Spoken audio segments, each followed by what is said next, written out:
I go out and ask people to participate, and when I get there, frequently they'll say, well, where would you like me to sit, or what should I do? And I'll say, wherever you're comfortable and whatever you want to, because you're creating the image for me. My job is to capture it, not to create it. So I never know what people will do. We're at the Brewery Art Complex in downtown Los Angeles, and I am a photographer, and that's what I do.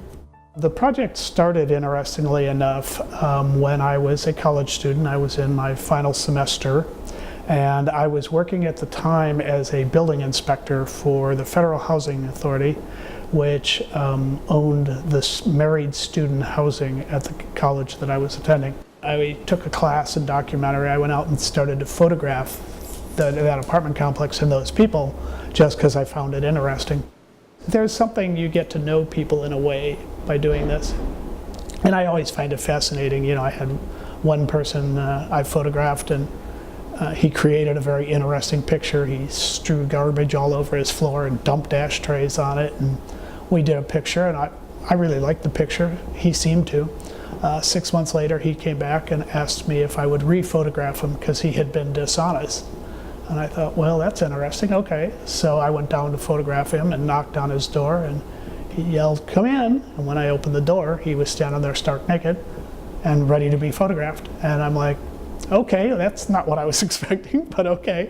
You know, so people have their own self-image that they choose to either present or hide. And I get to see that. So I don't get to create the end product. I get to capture the tiles in the mosaic. And what it will all add up to as a slice of American history is yet to be seen. The details that emerge are the socio and economic details of the changing pattern of American life, as opposed to changes in my style or my direction. So it's trusting fate, you know, and knowing that whatever it delivers will be fine. I thought, well, what if I shot it in 3D too? So I did so, and when the film came back and I looked at it, it was very stunning because the 3D aspect of it made it so much more immersive emotionally when you looked at the picture, and it made your eye really travel through it and notice details that you might not have noticed in a print. And then at about the 15th year, I unfortunately went blind in one eye. And that, of course, was kind of like, oh great, I'm a 3D photographer who can't see 3D, good. That'll help.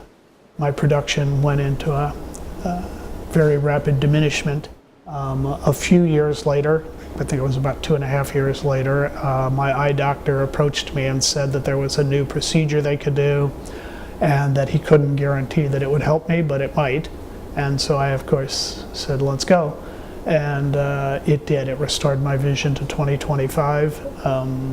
And, you know, that was definitely like a spark that rekindled my interest in going back to the project. It makes you realize right away that so much of what we struggle with in the external world of work or community are things that don't really tell you that much about who people really are. There's something marvelous about how people reveal themselves. What I take away from it is just pay attention. Pay attention, because we go through our lives, we aren't necessarily really thinking about the implications or meanings of the things that we see and do in our environment. And when you pay attention, life becomes much richer.